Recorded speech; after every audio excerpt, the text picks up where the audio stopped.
l'ubérisation, ça fait quelque temps qu'on en parle. Ça fait quelque temps qu'on parle de ces nouveaux start-upers du droit qui viennent s'emparer ou pas du marché juridique des avocats. Et l'idée, c'était d'expliquer aux étudiants et aux professionnels ce qu'il en était réellement, quels sont ces start-upers, pourquoi ils sont arrivés et ce qu'en pensent également les avocats. En termes d'intervenants, donc je vais commencer au bout de la table. Nous avons Capucine Cocan, qui, elle, est responsable éditoriale pour le site carrièrejuridique.com, qui est un site de recrutement. Et dans ce site de recrutement, il y a une partie Actu Conseil, et c'est elle qui la rédige. Et elle rédige des conseils à destination des jeunes professionnels du droit afin de s'insérer. À ce titre, elle a écrit beaucoup d'articles sur l'ubérisation, et notamment, elle a rencontré presque tous les start-upers du droit, ce qui lui permet d'être à cette table ce soir.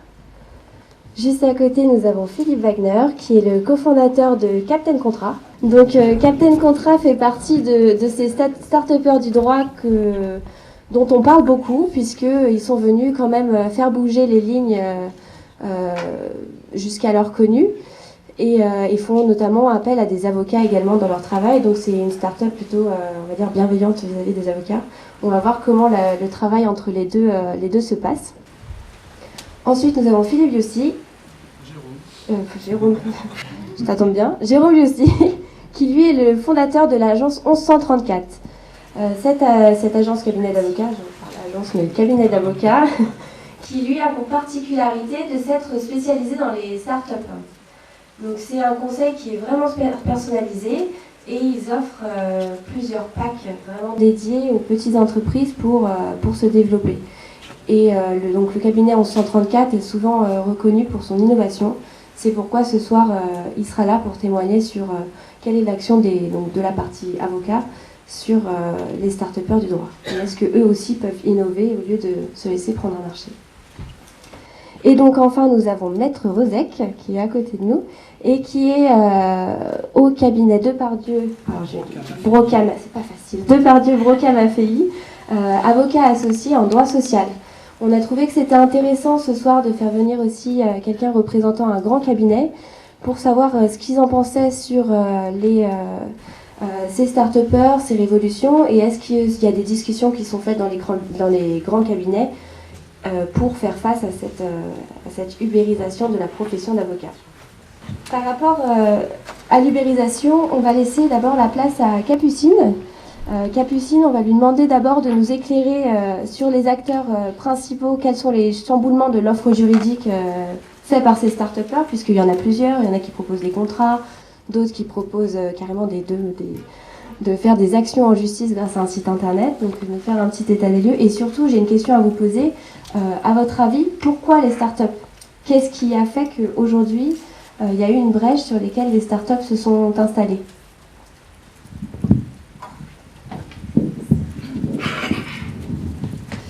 Alors merci Laura.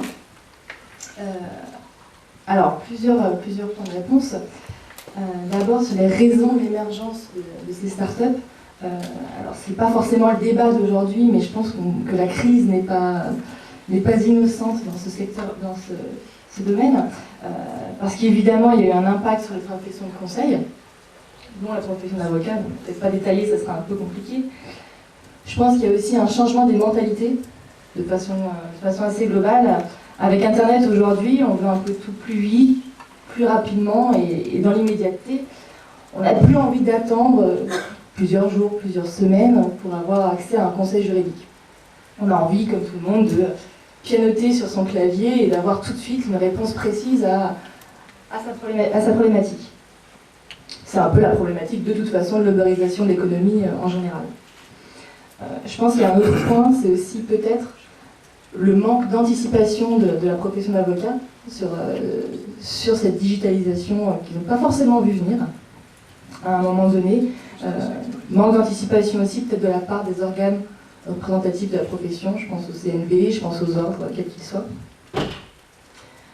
Même si évidemment le retard est un peu en train d'être rattrapé avec plusieurs évolutions de la profession. Et on en parlera un peu plus tard, je crois. Alors je pense que pour un peu comprendre l'émergence aussi, il faut peut-être parler d'une date clé, d'un événement clé. C'est l'émergence de demanderjustice.com qui a été un peu la première des startups du droit, qui a un peu ouvert la brèche. Alors je pense que peut-être certains d'entre vous ont entendu parler du petit conflit qui a lié demanderjustice.com et le bâtonnier Christian Ferrachus. C'était en 2013 si je ne m'abuse. Je ne sais pas s'il était entendu parler de ce petit conflit. Donc il y a eu une action en justice qui a été menée. Christian Ferrachus parlait de braconnier du droit, donc ça a vraiment beaucoup fait parler. Alors pour rappel, demander justice, je sais qu'il y en a certains qui connaissent, mais bon, pour rappel, c'est une start-up qui permet aux justiciables de saisir un tribunal de proximité. Donc c'est des tribunaux pour lesquels, donc, vous le savez, il n'y a pas besoin de représentation d'avocat.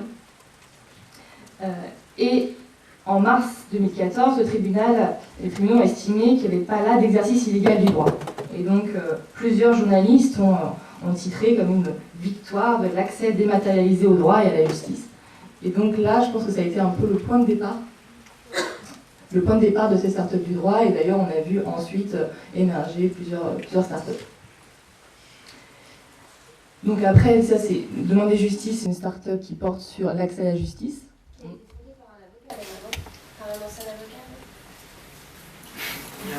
Il y a un avocat.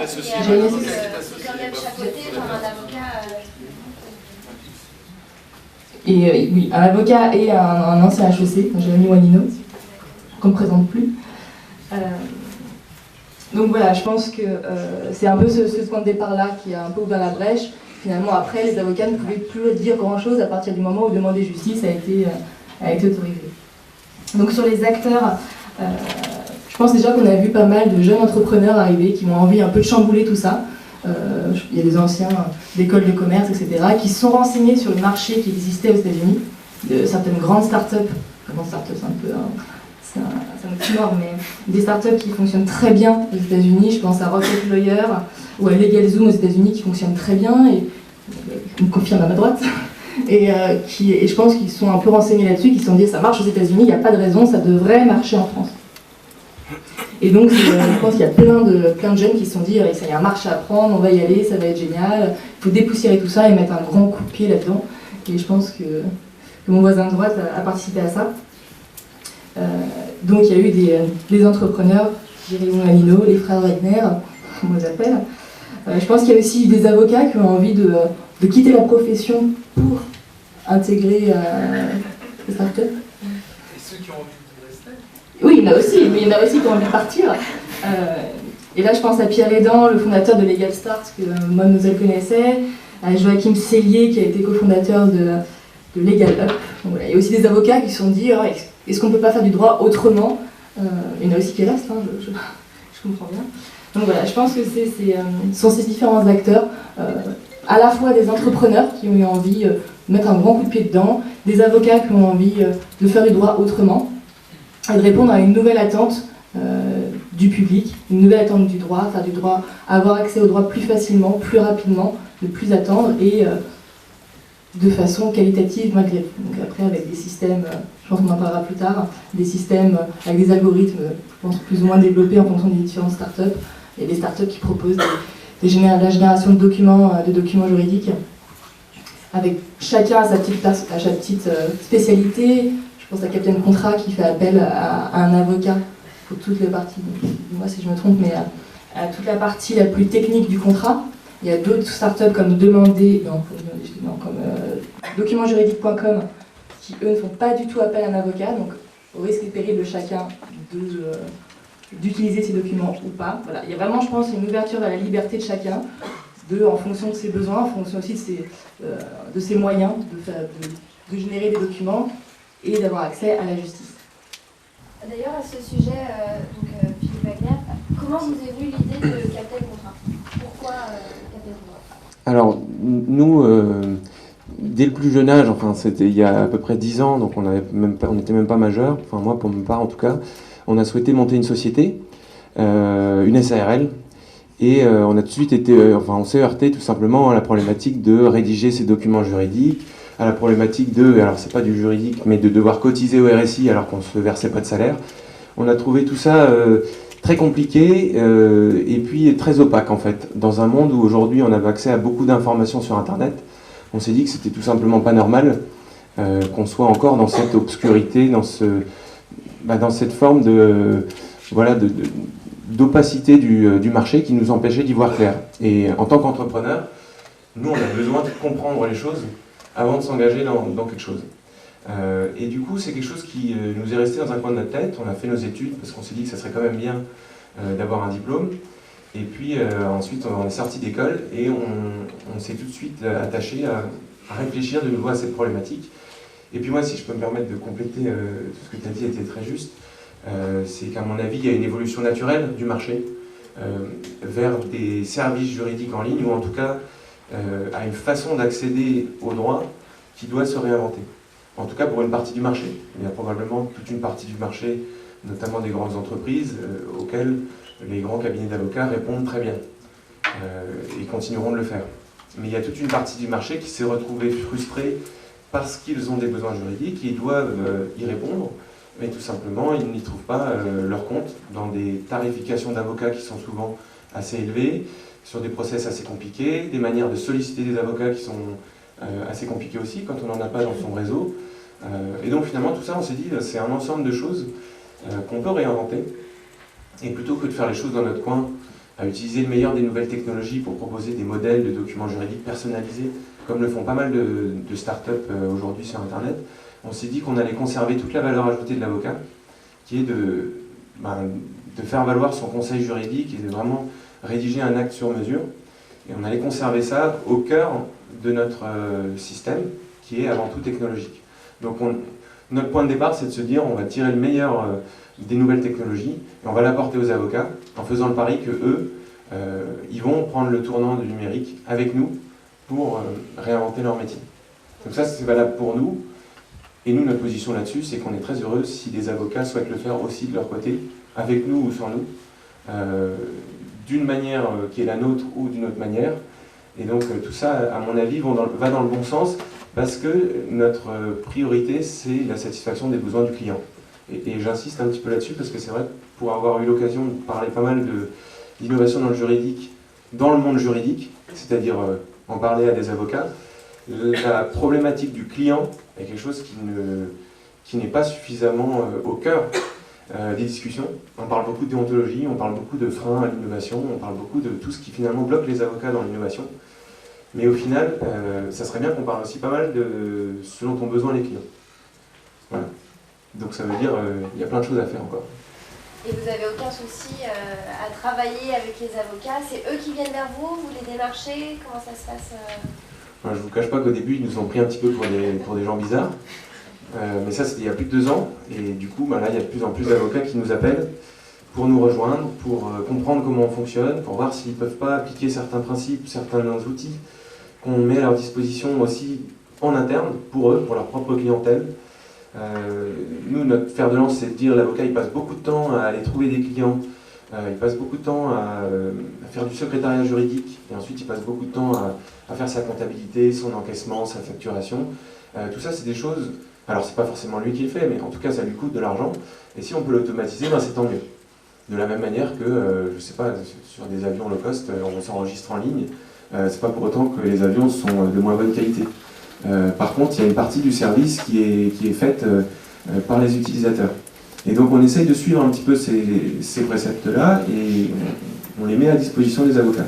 Et aujourd'hui, on a une très bonne acceptation de la part des avocats. Alors je dirais pas de l'ensemble, parce qu'il y a bien un bon nombre d'avocats qui voient encore leur métier de manière assez traditionnelle et qui peut-être nous mettent aussi dans le même seau, dans le même lot que les startups du droit qui travaillent sans avocat, parce que c'est vrai que souvent c'est difficile de faire la part des choses entre des startups qui disent faites vos documents juridiques vous-même, vous n'avez pas besoin d'avocat, ils vous prennent trop d'argent, et Captain Contract qui est aujourd'hui le seul acteur à dire on fait du 100% avocat, et nous la seule chose qu'on apporte aux avocats c'est la valeur ajoutée des nouvelles technologies. Donc finalement, vous êtes de plus en plus acceptés et peut-être qu'un jour, il y aura même des avocats qui bosseront à temps plein pour Captain Contract. Alors il y a encore des barrières, évidemment, on ne peut pas faire n'importe quoi quand on innove dans le juridique. Il y a notamment des problématiques d'apport d'affaires, il y a aussi des problématiques de dépendance vis-à-vis de société, société numérique, en fait, société Internet. Donc, pour des raisons d'indépendance de l'avocat, on ne peut pas représenter 100% de leur chiffre d'affaires, sinon, tout simplement, ils ne seraient plus indépendants. Donc, nous, on attend et on est à la disposition des instances pour en discuter. On a rencontré les derniers secrétaires généraux de la déontologie au barreau de Paris, et on est très heureux de pouvoir discuter de ces problématiques avec eux. Donc pour l'instant, nous, on attend patiemment et on continue de respecter les règles, parce qu'on pense qu'il y a suffisamment de choses qui sont permises pour faire quelque chose de bien dans le juridique. Merci beaucoup. Philippe Codec, vous qui faites partie d'un très grand cabinet très connu à Paris, est-ce que vous êtes touché par l'émergence de ces startups? Non, pas vraiment aujourd'hui. On a un mode de fonctionnement qui est un mode de fonctionnement qui répond pas du tout à ces problématiques, puisque nos clients nous sollicitent avec un certain nombre de moyens. Là, les problématiques qui se posent là sont des problématiques qui sont très importantes d'accès au droit, qui tentent par ce biais de régler un sujet qui est un sujet historique de la profession d'avocat est bien plus ancien que l'informatique, bien évidemment, qui est la question de l'accès à la justice, qui est un accès à la justice qui est aujourd'hui en situation d'échec cuisant, puisque l'aide juridictionnelle, par exemple, si on pose cette question-là, est quelque chose qui aujourd'hui est, je dirais, un système d'accès à la justice qui est défaillant. Donc cette facilitation de l'accès à la justice est une bonne chose pour nous. Ça nous paraît intéressant. Les cabinets dont le mien sont des cabinets qui, évidemment, sont sur un autre marché du droit et qui ont la chance de faire du droit plaisir, c'est-à-dire de faire du droit dans toute cette subtilité qui est notre matière et qui ne doit pas, je dirais, vous faire perdre de vue quand même que si vous voulez prendre du plaisir à être avocat, il faut le faire, je dirais, sans faire que du quantitatif, et que vous avez comme enjeu, jeunes étudiants, de trouver une place dans la profession d'avocat, dans des cabinets qui vous permettent de faire votre métier avec du temps, dans la réflexion et dans les dossiers qui sont intéressants et stratégiques, et ça c'est la beauté de la profession d'avocat. On partage cette vision qui est de dire effectivement il faut aussi régler un certain nombre de problèmes juridiques qui ne méritent pas qu'on y passe des heures. Tous les dossiers ne sont pas de cet intérêt-là, et je pense qu'il y a du tri à faire et que les avocats doivent faire de la valeur ajoutée. Je pense que je n'interviendrai pas très longtemps, mais je m'en voudrais d'intervenir ce soir sans avoir cité quelqu'un que vous ne connaissez peut-être pas ici, qui s'appelle François Mazon, qui est un personnage extraordinaire. Vous le connaissez ? Très bien. Donc François Mazon est un ami de longue date, de très longue date, qui a un parcours exactement inverse de celui qu'on est en train d'évoquer ici. C'est-à-dire c'est quelqu'un qui a vécu dans le monde de l'informatique, qui a vécu dans une start-up qui s'appelait à l'époque Capgemini, qui est plus tout à fait une start-up dont il a été directeur général. Donc François Mazon, c'est un centralien qui a fait le parcours dans l'informatique et qui a développé, je dirais, des champs d'investigation qui étaient à l'époque considérables, puisqu'à l'époque Capgemini était une entreprise innovante. Et on sait ce que c'est devenu par la suite. Et François Mazon a été pris dans un engrenage judiciaire, puisqu'il a lui-même été assigné en justice, mis en examen sur des délits très graves. Il s'en est sorti, et il a perçu à ce moment-là tout l'intérêt de devenir avocat et de prendre du temps sur un dossier qui était le sien à l'époque, et qui a devenu ensuite les dossiers de ses clients. Et François aujourd'hui est avocat pénaliste au barreau de Marseille. Allez sur YouTube, allez voir ses vidéos, c'est assez frappant.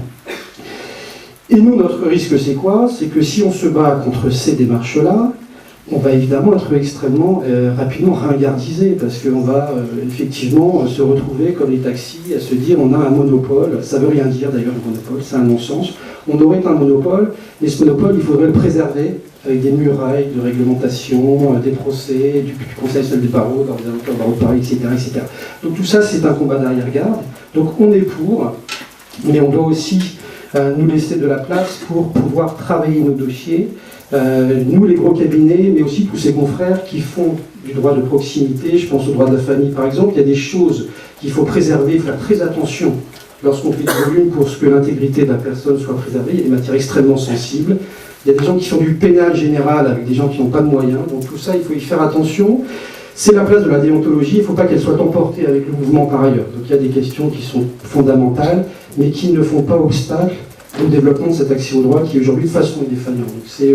Donc nous, les gros cabinets, je ne parle pas de leur nom en général, mais si je parle du nom du mien, qui sont en résistance par ailleurs, je le dis quand même par rapport aux gros cabinets américains, il y a des Français, gros cabinets français, mais nous on a aussi une phase de résistance à jouer par rapport aux gros cabinets américains.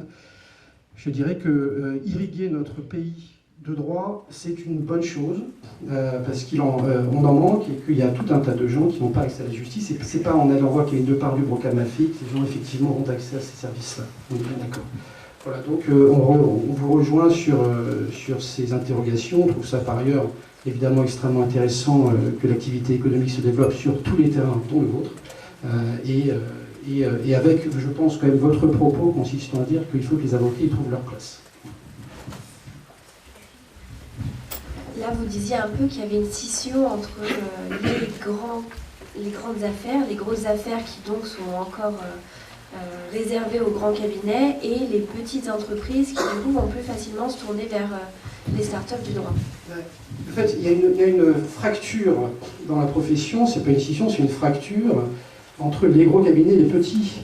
Je veux dire, ça, personne ne peut décemment le nier. Et ceux dont il faut s'occuper, c'est pas nous, c'est les petits cabinets d'avocats. Voir les gens qui exercent à titre individuel, il y a sur l'ensemble des avocats à Paris, il y en a peut-être 4 ou 5 000 qui sont dans une situation économique très compliquée. Et si ce service leur permet effectivement de ne pas se noyer dans les démarchages, dans les paperasses administratives, parce que c'est leur situation aujourd'hui, là je pense qu'il y a effectivement un enjeu pour eux. Et de pas, nous, ce n'est pas les gros cabinets qui vont demain s'occuper des petits, c'est pas comme ça que ça fonctionne dans la profession d'avocat. Ça n'a jamais fonctionné comme ça. Donc je pense que les petits cabinets ont besoin de structures pour les y aider, parce qu'ils ont besoin avant tout de faire du droit plutôt que de faire de l'administratif, ou de faire effectivement la matrice de contrat proprement dit. Pour ce qui est de l'automatisation des contrats et donc des tâches à faible valeur ajoutée, c'est vrai que Captain Contrat reste une très bonne option. Après, il y a d'autres start-upers. Capucine, tu me complètes si jamais tu as plus à dire, mais je pense notamment à WeClaim. Et est-ce que ces initiatives comme celle-ci, par contre, peuvent être problématiques pour les cabinets? Est-ce que certains d'entre vous connaissent WeClaim? Alors c'est une plateforme... Ah, il y a quelqu'un en fond. Donc c'est une plateforme assez intéressante. Comment? Ah, attention, je vais vous interroger. Enfin, j'ai pas beaucoup plus d'informations que la plupart des gens qui vont être là, et surtout que vous. C'est une plateforme internet qui permet de récupérer des dossiers, surtout pour des... Je vais utiliser le terme de class action qui va être un peu gros mot en droit français, j'ai l'impression, mais pour des procédures collectives, et notamment là sur... je pense à Volkswagen, et voilà, des actions collectives, donc notamment Volkswagen, tout ce qui est face aux compagnies aériennes, pour les gens qui ont raté leur vol, ou des retards des retards ou des vols annulés, etc. Enfin, ils agissent sur toutes ces petites procédures-là. Et en fait, sur le site internet, ce qui est assez étonnant, c'est qu'on rejoint des actions comme si on rejoignait une loterie. Donc on a des actions qui sont ouvertes, et on voit le montant moyen de l'indemnisation potentielle, et les gens rejoignent gratuitement. Et l'avocat se rémunère uniquement sur un pourcentage de l'indemnisation, uniquement en cas de succès. Donc c'est le système du success fees. Et du coup, c'est pour savoir, est-ce que ça vous fait un petit peu plus peur que... Actioncivile.com a le même principe qui a été monté par le même fondateur que demanderjustice.com. Vous savez que le système de success fees, qui est interdit en tout cas lorsque l'avocat intervient, il est censé prendre une part d'honoraires forfaitaire de base qui n'est pas négligeable, compléter éventuellement la success fees. Tout ça est une sombre hypocrisie puisque le système de success fees, il existe déjà dans la profession d'avocat et depuis très longtemps, y compris sans véritable honoraire forfaitaire. Donc penser que le système des success fees est né avec ces plateformes d'accès, c'est pas vrai, ça existe depuis bien plus longtemps. Après, l'action en justice, dans certains domaines, elle peut être collective, ça ne me semble pas effarant. Pas dans tous, évidemment, mais dans certains domaines, elle peut être collective. il y a une forme d'aspiration, c'est-à-dire d'aspiration à faire un procès à son voisin, c'est-à-dire le côté, si vous voulez, qui nous est cher, nous, en droit français, qui est finalement la part de réflexion qu'il peut y avoir à agir en justice contre autrui. Je dirais qu'évidemment, cet aspect-là est totalement emporté par l'action collective, qui, je dirais, ce clic. Mais si vous allez aux États-Unis, vous allez trouver des pancartes sur l'autoroute tous les 25 mètres, vous disant que l'avocat qui peut vous aider sur tel problème, etc. Vous avez fait 300 km, vous avez 15 ou 20 idées de procès à faire à votre voisin, et donc vous allez finir par lui en faire un. Je veux dire, il y a un côté comme ça, je dirais, vampirisant, il y a un côté qui, moi, me satisfait pas plus que ça, très sincèrement. Et je pense qu'il faut aussi de la culture juridique. Je pense qu'il faut, du coup, doubler probablement ces choses-là, d'une forme de culture juridique, une culture du procès. C'est une autre question, probablement. Mais il n'y a que ces plateformes-là qui permettent justement de répondre à cette problématique. Parce que finalement, les avocats ne peuvent pas répondre à ces micro-préjudices. Comment les avocats auraient pu faire sans ces startups-là? C'est ça le problème. Il y a quand même un grand parti de préjudice auquel les avocats ne peuvent pas répondre. Tout à fait, c'est pour ça qu'effectivement ça permet à des gens de faire un procès probablement très légitime. Ça peut arriver. Si aussi on pense réussir, si vous voulez, à gommer toutes les injustices du monde, y compris celle de 25 € que votre voisin, etc., vous a causé, je pense qu'on va être dans un système de surconsommation du droit, dont il faut peut-être se préserver aussi. Je pense qu'il y a des excès dans lesquels il ne faut pas tomber, c'est tout. Est-ce que moi, je peux préciser juste qu'en fait, dans ces plateformes-là, ce qu'ils font, c'est qu'ils regroupent beaucoup de préjudices et ils vont faire pression auprès des grandes entreprises. Généralement, eux, ce qu'ils veulent, c'est justement qu'il n'y ait pas de procès, mais qu'ils disent, regardez, si vous deviez indemniser toutes ces personnes-là, on est 20 000, je ne sais pas combien on est. Donc finalement, l'idée de ces sites comme Wikileaks ou actioncivil.com, c'est justement de ne pas aller jusqu'au procès, mais de faire pression au maximum sur les grosses entreprises. Vous savez qu'aux États-Unis notamment, il y a eu des effets pervers de ces systèmes-là, c'est-à-dire qu'il y a des entreprises qui se sont trouvées déstabilisées aussi par des démarches de la concurrence larvée, engageant ce type d'action contre eux et pilotant un groupe de personnes. C'est-à-dire que tout ça, c'est très bien, mais je pense qu'il faut faire attention.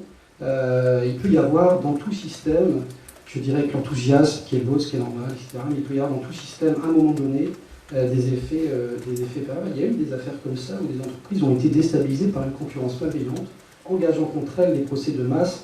Donc voilà, donc il faut...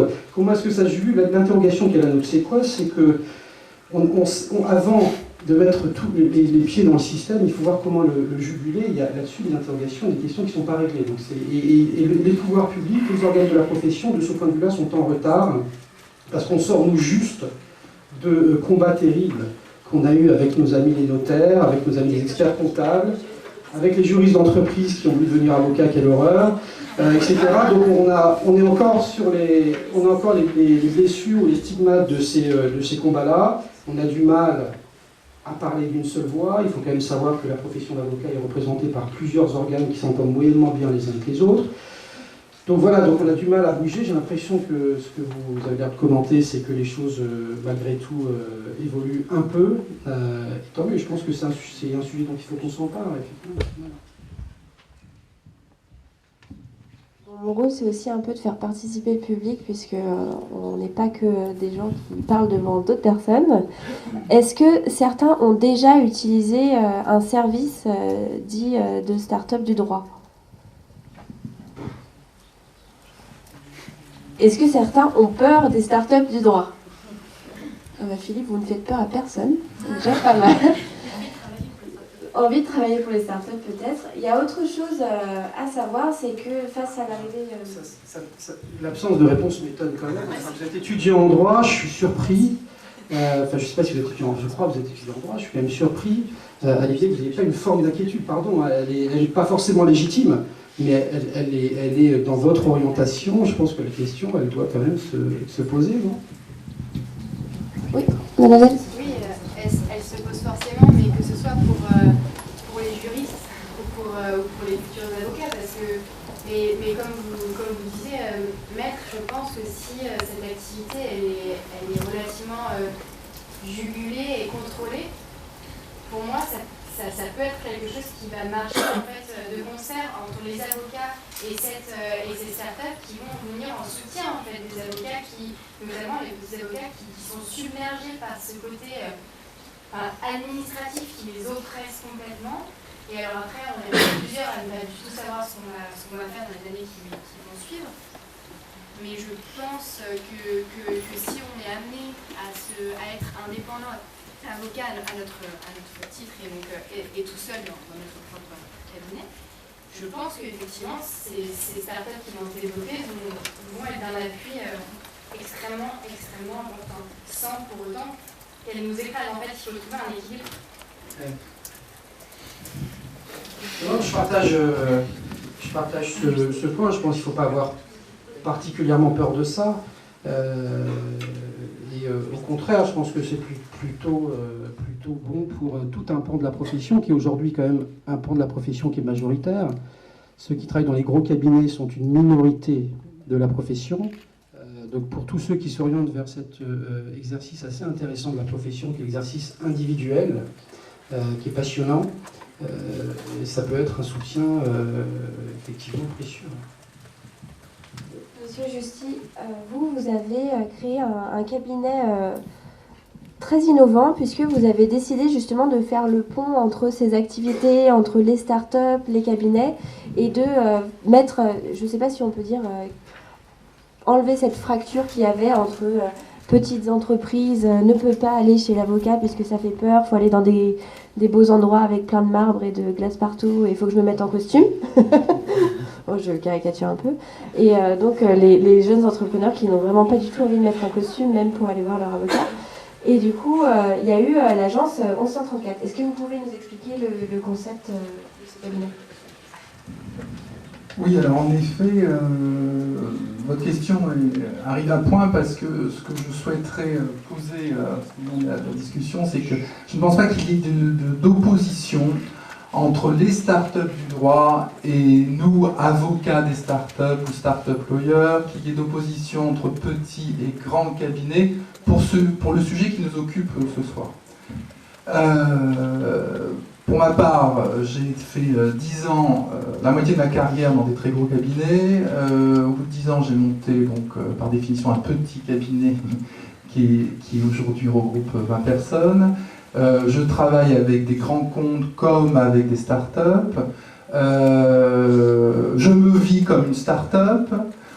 On monte un incubateur de jeunes avocats. Voilà, donc du coup, les frontières sont un peu floutées peut-être. Et je m'en excuse si je contribue à flouter les frontières. Ou alors à faire ce pont dont vous parliez. Juste, je vais vous livrer cette expérience dans 134. Donc, en 2008, on se dit, il y a une forte demande de jeunes, de créateurs d'entreprises qui ont besoin de droits et qui ne trouvent pas dans les cabinets traditionnels des avocats qui veulent prendre leur dossier. Alors, ils trouvent toujours des jeunes avocats copains qui vont faire la tâche. Ils vont peut-être bénéficier du pro bono de la part d'associés avec beaucoup d'expérience qui vont faire ça gratuitement ou à peu de frais. Ils vont trouver des copains juristes, des juristes d'entreprise qui connaissent un peu la chose et qui vont les aider, mais il n'y avait pas d'offre systématique à destination des créateurs d'entreprises. Et nous avons fondé le cabinet sur cette promesse de dire, eh ben voilà, il y a une demande, il n'y a pas d'offre, construisons cette offre. Et on a réfléchi, ce que tu disais est très important, on a réfléchi côté client. On a mis le client au centre de la proposition de valeur. Et ça, c'est quelque chose qui est très important et qu'on ne lâchera pas. On a compris, peut-être en contradiction avec peut-être ce qu'on nous avait enseigné à l'université ou ce qu'on avait appris dans des cabinets plus traditionnels. Le cabinet traditionnel met l'avocat, la profession d'avocat met l'avocat au centre du problème, alors que nous avons choisi de mettre le client au centre du problème. Et du coup, on s'est pris la tête, franchement, pour proposer une offre à un public qui était censé ne pas pouvoir payer un avocat. Et mes confrères me disaient, mais tu es fou Jérôme, mais qu'est-ce que tu vas aller te perdre avec cette clientèle, tu ne gagneras pas ta vie. Voilà. Aujourd'hui, en 134 est la preuve qu'on peut gagner sa vie en tant qu'avocat à destination d'une clientèle qui est censée ne pas avoir d'argent, en tout cas au début. Il faut juste inventer des offres de services qui correspondent aux besoins du client. Et du coup, on a packagé, on a fait des start-up box, on a envisagé des différés, des intéressements. Et aujourd'hui, notre cabinet suit à peu près 400 startups, fait 3-4 levées de fonds par mois. Et c'est grâce à ce volant start-up qui était promis à aucune richesse que notre cabinet s'est développé. On n'a pas du tout pensé en 2008 à intégrer, on était bien bête, à intégrer les nouvelles technologies à notre développement. On s'était quand même frotté, pour l'expérience malheureuse, à faire des sites répondant à un contentieux de masse dans le domaine du divorce. Et on a été tout de suite rattrapé par notre ordre qui nous a dit stop, n'avancez plus. On était en 2009, on a été invité à nous défendre devant la commission de déontologie. On avait avocat.net. Voilà, donc on nous a dit avocat.net, c'est pas possible, les avocats ne peuvent pas l'avoir, vous êtes des bandits. Alors, comme on était des avocats très respectueux de notre ordre, on a reculé, mais ça ne nous a pas empêché de nous reposer des questions sur comment aborder aujourd'hui le métier d'avocat. Et aujourd'hui, nous sommes persuadés que nous ne sommes plus des diseurs de droit. Les clients viennent chez nous, notamment les clients éduqués, avertis, viennent chez nous en connaissant le droit, comme nous. Alors peut-être pas de façon aussi hiérarchisée que nous connaissons, mais avec beaucoup d'informations juridiques. Alors qu'avant, moi, quand j'ai commencé dans la profession il y a 20 ans, on venait voir l'avocat parce qu'il fallait qu'il nous dise d'abord le droit. On n'allait pas à la bibliothèque UJAF ou dans d'autres, on n'allait pas consulter les manuels de droit. Bon. On n'est plus non plus, mais ça on l'a appris dans les années récentes, on n'est plus des faiseurs de contrats. Parce que d'autres intervenants viennent pour proposer le fait de faire du contrat. Alors c'est vrai que vous avez raison, confrère, on est peut-être sur un marché qui n'est pas le marché des grands contrats internationaux, mais à la limite, quand on a bien compris ce qu'était l'automatisation des contrats et du droit, j'ai un peu l'impression qu'on peut faire des automates pour tous les contrats. Donc, on s'est posé la question, et alors, est-ce qu'on est aussi des ameneurs vers la justice? Parce que Wiclem, demander justice, permettent aussi à des personnes, à des justiciables, d'aller devant le juge. Alors, c'est pas du tout une crainte qu'on doit avoir, c'est pas du tout quelque chose de très négatif pour nous, pour notre profession d'avocat, c'est une chance extraordinaire. Moi, je suis un peu vieux parce que je ne fais pas partie de cette génération à laquelle vous appartenez, je suis un peu au milieu du gué, mais je suis très très très content d'être avocat de 20 ans d'exercice en 2015 et de me confronter intellectuellement et commercialement à cette transformation de notre métier. Alors l'ubérisation, c'est un terme peut-être un peu péjoratif, c'est un terme un peu fourre-tout, on peut tout y mettre. En tout cas, moi je me reconnais aujourd'hui en 2015 dans une action qui serait de réfléchir et de participer à la transformation de notre métier d'avocat, mais plus généralement de notre métier de juriste, qui doit intégrer aujourd'hui les techs, les nouvelles technologies. On ne peut plus aujourd'hui envisager le métier d'avocat sans envisager d'être soi-même développeur ou alors d'avoir intégré dans son cabinet des développeurs, des designers, des professions annexes qui servent notre métier. Et puis poursuivant la réflexion, on s'est dit mais maintenant qu'on fait du contrat, et pourquoi on ne l'offre pas ce contrat? D'aller plus loin encore dans la réflexion.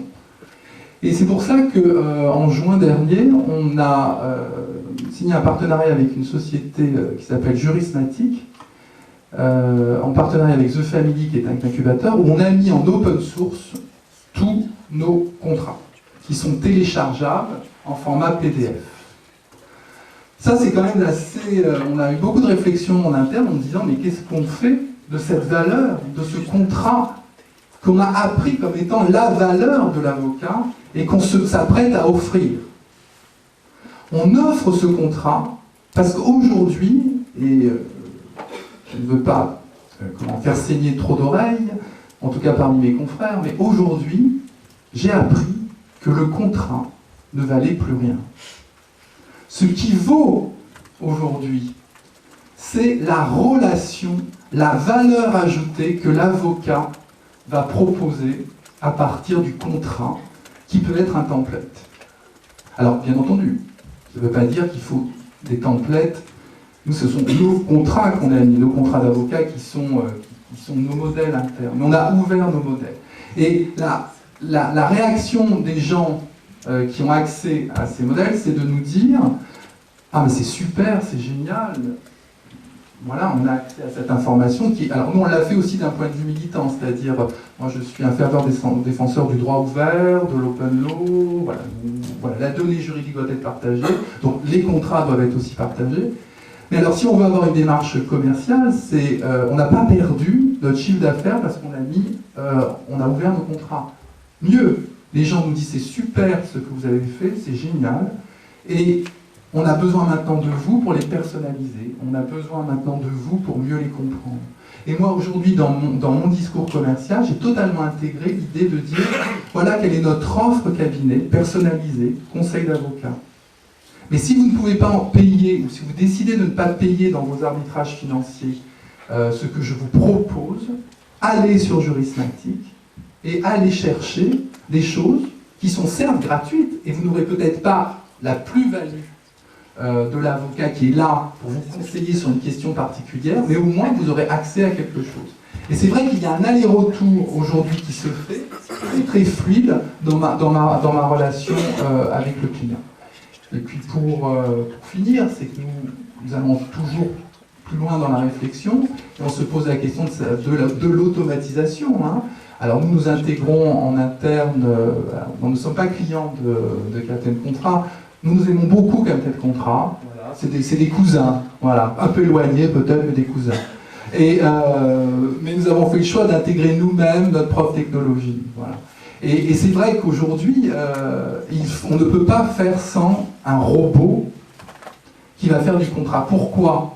Parce qu'il faut regagner une rentabilité. On perd en effet beaucoup de temps à faire la comptabilité, mais indépendamment de ça, le juriste perd aussi beaucoup de temps à recopier des modèles qu'il a en machine et qu'il recopie, et qui ne sont jamais satisfaisants. Alors qu'il suffirait d'appuyer sur un bouton pour avoir accès avec un closier automatique à différentes choses. Et puis, comme nous sommes œcuméniques, nous avons aujourd'hui lancé le projet d'intégrer à notre cabinet un incubateur de jeunes avocats, parce que nous ne sommes pas les seuls à vouloir inventer dans cette profession, et nous souhaitons, et là je fais un appel à candidature pour ceux qui sont déjà dans la profession ou qui se destinent à être dans la profession l'année prochaine, d'intégrer notre incubateur d'avocats si vous avez une idée disruptive, une autre idée du métier d'avocat qui intégrerait les nouvelles technologies. Merci beaucoup pour votre intervention. Alors, est-ce qu'au final, vous êtes un peu concurrents tous les deux ? Déjà, je voulais dire félicitations pour cette intervention parce que je me retrouve dans plein de choses, en particulier sur le fait de dire qu'un modèle aujourd'hui n'a pas de valeur. Et c'est un moyen au final d'à la fois répondre à une demande du client qui est d'avoir accès finalement à plus de juridique pour comprendre, et en même temps de redonner de la valeur à l'avocat, puisque de dire si un modèle n'a aucune valeur, où est la valeur de l'avocat? Et c'est justement de permettre au client de comprendre tout naturellement que la valeur de l'avocat, elle n'est pas dans le document, elle est dans ce qu'on en fait. Elle est dans comment on va l'adapter à une situation qui est souvent unique. Et nous, je ne vais pas répéter ce qui vient d'être dit parce que ça a été très bien dit, et nous, on est clairement là-dedans. Donc est-ce qu'on est concurrent ou pas? Ça me permet du coup de faire une petite remarque. On parle souvent de prendre le marché, je crois qu'on aime bien mettre les gens dans des cases et voir le monde un petit peu blanc ou noir. En l'occurrence, le marché du juridique en France, c'est 22 milliards d'euros. Il y en a une grosse partie pour les particuliers, il y en a une autre grosse partie pour les entreprises. Il y a du contentieux, il y a du conseil. Prendre le marché, c'est un peu une illusion. C'est pas quelque chose qui est envisageable. Donc il y a pas mal d'acteurs qui peuvent coexister et faire des choses intelligentes. Et nous, en l'occurrence, donc, dernière petite observation, quand on parle de faire peur à des futurs avocats, nous, on est aujourd'hui sur un marché où on a des gens qui connaissent la valeur de l'avocat et qui font appel à des avocats chez nous parce qu'ils auraient de toute façon sollicité les services d'un avocat. Mais on a aussi plein d'autres clients qui découvrent les services d'un avocat parce qu'ils peuvent désormais se les payer, parce qu'avant ils faisaient appel à des experts comptables, mais les experts comptables, bien souvent, j'espère qu'il n'y en a pas trop dans la salle, mais bien souvent ils ne sont pas juristes, donc ils font un peu n'importe quoi. Et puis ils se permettent aussi de faire appel à des avocats parce que sinon ils auraient fait les choses eux-mêmes et ils se rendent compte qu'en fait ça peut avoir des risques pour leur activité. Donc nous on est sur un marché qui en fait n'est pas un marché qu'on est en train de prendre, on est en train d'occuper une place sur ce marché, mais c'est un marché qui est en train de grandir avec nous. Et nous notre souhait c'est de tout simplement rendre à cette partie du marché-là le droit plus accessible. Donc on est complètement dans cette démarche-là et on pense qu'on va... on va nécessairement promouvoir toutes les initiatives qui vont dans ce sens et faire en sorte de lever également toutes les barrières sur la partie formalité administrative, parce que ce sont également des freins à l'entrepreneuriat. Et par rapport à Jurismatic, donc l'open source du droit avec le contrat, est-ce que vous avez eu des réprobations ou des personnes qui disaient « Oh là là, non ». Non, pas du tout. On a eu de très bons retours, à la fois de confrères comme de clients. Moi, voilà, qu'est-ce qu'on pourrait nous reprocher ? De casser le marché. Ah, de casser le marché, peut-être. De casser le marché. Moi, je ne sais pas si je casse le marché. En tout cas, je ne casse pas mon marché. Qui ont des clients grâce à des contrats, même très simples. Oui, alors il y a mes collaborateurs qui m'ont dit, Jérôme, un de mes collaborateurs qui m'a dit, Jérôme, qu'est-ce que tu fais ? Tu me coupes l'herbe sous le pied, parce que moi, justement, les contrats que vous mettez en ligne, je les vends. Et je lui ai dit, je pense que tu te trompes. Ce que tu vends, c'est autre chose. Et tu ne sais pas ce que tu vends. Mais parce que nous, on est arrivé à cette réflexion, c'est-à-dire que pendant longtemps, et de 2008 à 2014, on vendait des packs contrats, on vendait du contrat. Et on s'est rendu compte qu'on ne vendait pas, en voulant vendre du contrat, on offrait autre chose. À vouloir se focaliser sur un prix d'achat d'un contrat, on offrait toute la plus-value qu'il y a autour de ce contrat. Parce que quand on est avocat et qu'on n'est pas une machine à faire du contrat, on reçoit le client pendant 1 heure, 2 heures, on répond à ses questions, il nous rappelle et on fait le contrat. Même si ce contrat est un petit contrat, on a cette relation client. Et on ne comptait pas cette relation client, en revanche on comptait le contrat. Et on s'est dit à un moment, on marche sur la tête. Pourquoi on va offrir quelque chose et se battre pour quelque chose dont le prix va baisser indéfiniment, et même pourrait être offert, et pourquoi on n'arrive pas à valoriser ce qui est autour du contrat et qui constitue notre valeur. Voilà. Et j'ai dit à mon collaborateur, mais arrête de vendre du contrat, vends-toi et vends ce que tu offres, ce qui est l'expérience sur ce contrat et ce qui va être le conseil personnalisé. Et nous sommes tombés d'accord. Rosette, est-ce que vous êtes d'accord face à au fait que vous avez vraiment la valeur ajoutée que vous avez, c'est uniquement sur le conseil et la relation client? Moi, je crois que c'est si vous permettez, un peu plus compliqué quand même que ça. C'est-à-dire qu'on parle de contrats, mais il y a des contrats qui sont des contrats extrêmement compliqués, qui d'ailleurs n'ont pas de nom, on appelle ça des contrats innovés aujourd'hui dans le monde des affaires, dans le droit des affaires. La plupart des contrats que vous voyez tourner sont des contrats qui ne sont plus qualifiés en droit français. La complexité de tout ça fait qu'il y a un travail extraordinaire à faire de la rédaction des contrats et de faire du sur-mesure dans la rédaction des contrats. Ça n'enlève pas le propos qui est de dire qu'il y a un certain nombre de contrats qui peuvent être mis en ligne, qui peuvent être offerts, et sur lesquels l'avocat ensuite peut intervenir pour apporter sa touche sur quelques aspects du contrat, pour le mettre, je dirais, un peu sur mesure. Mais là aussi, pour être le propos qui est le mien, c'est qu'il y a des contrats que vous ne trouverez pas en ligne, parce qu'ils ont, eux, de la valeur, et il y en a encore un certain nombre. Mais je dirais que là aussi, ce sont deux marchés du droit qui se côtoient, qui ne sont pas antagonistes, mais qui n'enlèvent pas aussi l'intérêt de cette partie-là. Donc on met en ligne un certain nombre de choses, c'est de la production. Encore une fois, on n'y voit absolument aucun inconvénient, mais le métier d'avocat, c'est pas ça. Le métier d'avocat, c'est totalement autre chose. C'est effectivement faire vraiment du sur-mesure. Donc là, je rejoins tout à fait mon confrère.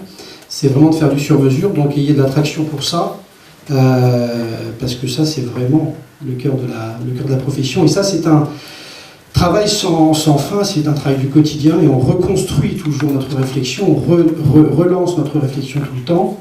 Et aussi, aujourd'hui, dans la mesure où les frontières de notre droit sont en train de tomber, c'est-à-dire qu'aujourd'hui, nous, dans un cabinet comme le nôtre, on fait de moins en moins de droit français pur, il faut en avoir conscience. Et que tout ça, ça fait aussi sauter un certain nombre de frontières. Donc voilà, donc c'est ça l'intérêt. Et ces métiers-là ou ces activités-là vont capter un certain nombre de produits à commercialiser, d'autres pas, mais ça c'est normal et c'est dans l'ordre des choses et ça me choque pas particulièrement. Moi, je suis tout à fait d'accord avec vous, confrère, sur le fait qu'il y a des contrats complexes et des contrats simples. Je vous rejoins également sur le fait que nous sommes bien d'accord que ce qui fait la plus-value de l'avocat, c'est son expérience, le fait qu'il est acquis, et qu'il plaide aussi, bien entendu. On n'a pas parlé de la plaidoirie.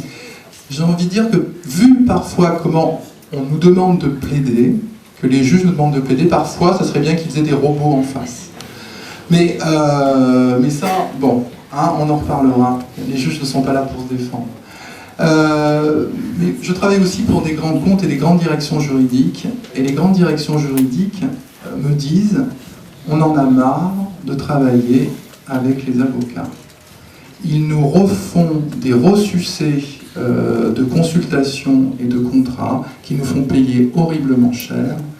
Et nous-mêmes, nous intégrons des logiciels de rédaction de contrats dans nos services juridiques. Nous avons accès, oui, je m'énerve. Nous avons accès à des bases de données de plus en plus intelligentes qui vont être croisées avec des robots qui vont faire des contrats. Nous avons beaucoup d'argent pour intégrer ça, hein, pour développer ça. Et à la limite, l'avocat ne va plus être celui qu'on va le consulter ponctuellement pour valider ou avoir une signature, hein, pour qu'il s'engage.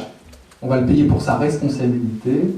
On va peut-être le payer ponctuellement pour certaines consultations, mais on peut beaucoup internaliser ce que nous confions au cabinet d'avocats et les plus gros. Donc j'ai envie de dire, il n'y a pas que les petits avocats, il ne faut pas faire du misérabilisme, le petit avocat qui n'arrive pas à faire sa comptabilité et autres. Toute la profession, à mon sens, doit se transformer. Et dans les ateliers de droit ouvert auxquels je participe, sur l'idée qu'il faut ouvrir le droit, je rencontre des très grands cabinets, sinon le plus grand, Dentons, okay, qui se préoccupent bien de la question de la transformation de son métier. Quelles sont leurs préoccupations quand vous discutez ensemble, qu'est-ce qu'ils vous disent? Au final, ils ont peur. Comment nous aider à digitaliser? Alors, oui, mais il faut arrêter avec l'histoire de la peur. C'est vrai que quand on n'a pas compris ce que c'était, on peut avoir peur. Mais quand on a compris, la peur se transforme en volonté. C'est-à-dire, voilà, J'agis pour pas avoir peur. Alors, Denton, par exemple, moi je conseille pas Denton, c'est parce que Denton a intégré une personne qui s'occupe précisément de la transformation numérique chez eux. Et va discuter avec les associés, les collaborateurs, pour voir où ils peuvent digitaliser leurs pratiques. Et voilà, donc ils ont complètement intégré l'idée que leur métier va se transformer. Voilà. Après, nous on peut être conseil d'avocats de cabinets petits et grands sur, en effet, comment faire pour intégrer une autre manière de travailler en agilité face à une clientèle, notamment à travers une appréhension plus marketing, plus technologique du métier. Est-ce que vous avez déjà eu des demandes qui veulent venir pour intégrer votre logiciel dans soit des cabinets, des structures juridiques, voire même des directions juridiques pour bénéficier de votre algorithme pour faciliter les contrats? Oui, c'est quelque chose qu'on a de plus en plus.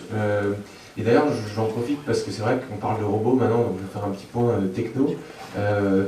Ça peut faire peur en fait de se dire qu'aujourd'hui il y a des robots qui sont capables de construire des contrats qui sont super bien foutus et qu'en fait, quelque part, on pourrait se dire il n'y a plus besoin de l'intervention d'un avocat parce qu'on n'est pas au stade de modèle, on est sur des logiciels qui permettent véritablement d'assembler des clauses, d'en enlever, d'en rajouter, de vérifier la cohérence interne juridique du document.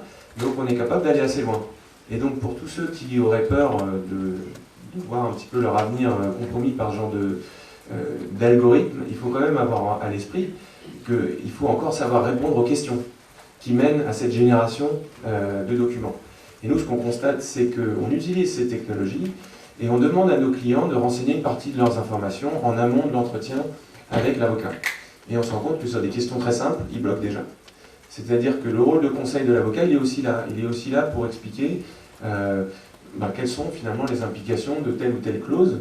Et même si le client pourrait tout seul répondre un petit peu à l'aveugle à différentes questions et générer un document sur mesure, il ne serait pas du tout adapté à sa situation parce qu'il n'aurait pas compris les implications du contrat. Donc il y a la technologie d'une part qui est de plus en plus puissante, mais il y a une expertise d'autre part qui, elle, est difficilement remplaçable par des robots. En tout cas, à très court terme, c'est quelque chose qui va mettre du temps. Et donc nous, par rapport à nos algos, on a effectivement des avocats qui de plus en plus nous sollicitent, soit pour rejoindre la plateforme et utiliser nos algos en parallèle, ou pour utiliser uniquement nos algorithmes pour gagner du temps. Et alors souvent, ce qui fait mouche, ça va être la possibilité pour les avocats de générer toute la documentation juridique d'approbation des comptes. Donc il y a quand même pas mal de documents en quelques clics, sans y avoir de coquille quelle qu'elle soit, puisqu'il y a une seule saisie d'informations. Et voilà, donc c'est tous ces problèmes-là qu'on est capable de résoudre. Évidemment, un PV d'approbation des comptes, on n'est pas sur quelque chose de très sur mesure, et je pense que les grands cabinets n'en auraient pas forcément l'utilité sur d'autres contrats qui ont vraiment besoin d'être personnalisés. En tout cas, on est capable d'aller de plus en plus loin sur des problématiques de pacte d'associés également, sur pas mal de documents juridiques où aujourd'hui on essaye à chaque fois de repousser un petit peu les limites de la personnalisation, étant précisé qu'à chaque fois il y a un avocat qui, dans un second temps, va adapter le document et valider le travail du logiciel. Capucine, toi tu as rencontré beaucoup de start-upers du droit, mais également des avocats qui ont envie de faire bouger un peu ça, donc on a un très bon exemple parmi nous. Est-ce que tous les avocats ont cette même démarche de digitalisation ou il y a encore d'autres choses qui sont faites chez les avocats? Alors ça tombe bien que vous parliez de la relation client-avocat, ça fait un peu le fil rouge de cette soirée, parce que j'ai le sentiment qu'il y a beaucoup d'avocats qui sont aussi posés la question un peu comme vous au sein du cabinet en 134. Alors le premier auquel je pense, c'est Marc Lipskier, que vous devez connaître, qui a fondé le cabinet Bamboo & Bees. Peut-être que certains d'entre vous dans la salle le connaissent, puisqu'il a gagné le prix d'innovation d'incubateur du barreau de Paris l'année dernière.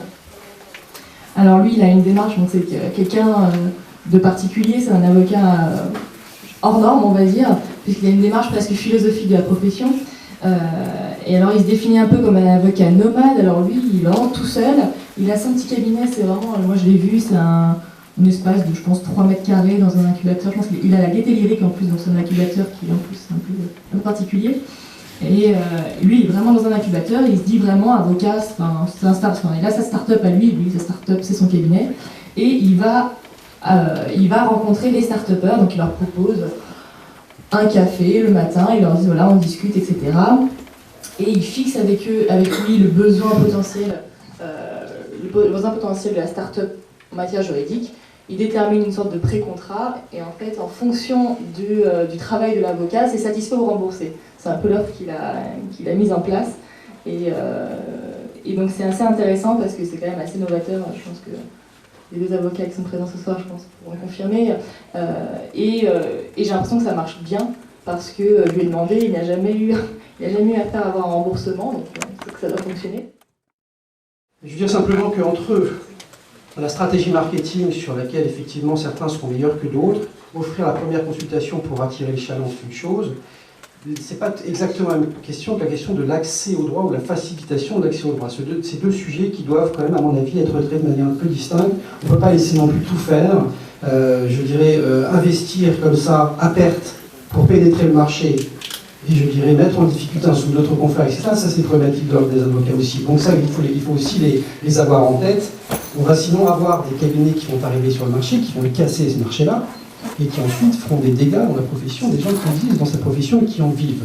Donc je dirais, c'est la dérégulation absolue, c'est bien, mais c'est pas non plus, à mon avis, ce que nous on souhaite. Donc il faut quand même qu'il y ait aussi des réflexions de fond sur, c'est pas par rapport à votre propos, hein, c'est juste de dire que la première consultation gratuite, la consultation à 9,99 €, etc., si l'objectif c'est effectivement de permettre à des justiciables d'avoir accès au droit parce qu'ils n'ont pas de moyens, j'y suis favorable.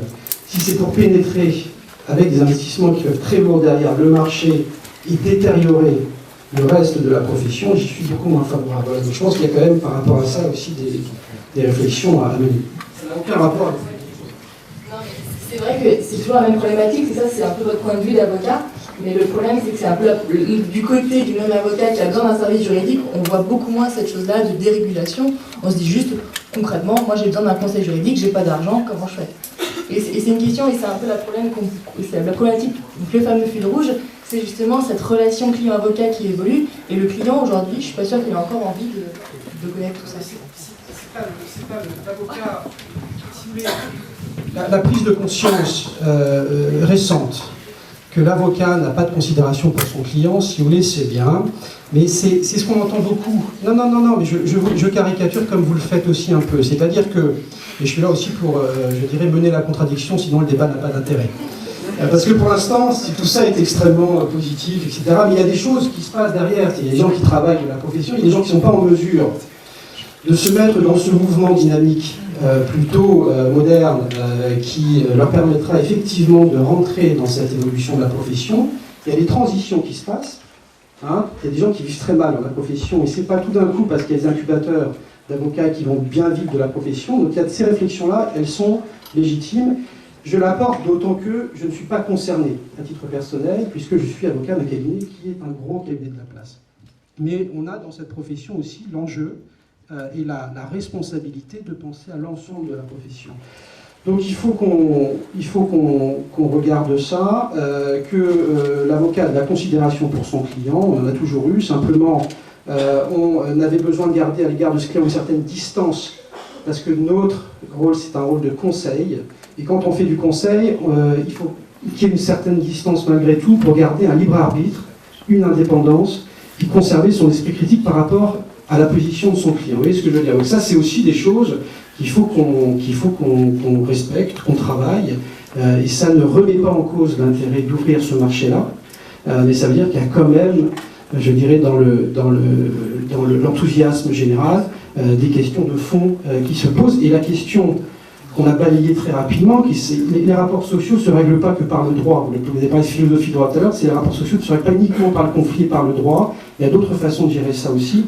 Et ça, il faut y penser. Donc l'accès au droit, c'est bien, mais il faut aussi, je dirais, le réguler un peu et réfléchir à ça. C'est pour ça que je parle aussi d'éducation juridique. Ça fait aussi partie des choses qu'il faut avoir en tête.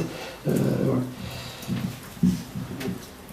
Du coup, je me permets quand même de poser une question, parce que est-ce que ce combat, enfin, qui n'est pas vraiment un combat, mais qui consiste à dire que si des avocats commencent à proposer une première consultation gratuite, Et d'ailleurs, il y a énormément de cabinets qui, par exemple, font des sortes de Open Friday, ou je sais pas, ils font des matinales, en tout cas, où ils permettent à des startups ou tout autre client de venir, qui sont d'ailleurs pas clients, c'est plutôt des prospects à ce stade, pour bénéficier des conseils gratuits d'un avocat. Donc ça, c'est clairement une démarche marketing. Effectivement, on peut tout de suite voir les dérives de ce modèle si on considère que certaines personnes vivent de la facturation de certaines de ces prestations. Maintenant, est-ce que le combat n'est pas déjà perdu quand on voit que des experts comptables offrent des créations d'entreprises sur la partie juridique, parce que derrière, ils savent très bien qu'ils vont vendre la comptabilité sur plusieurs années, ou en tout cas sur un ensemble de mois qu'ils vont rentrer dans leurs frais.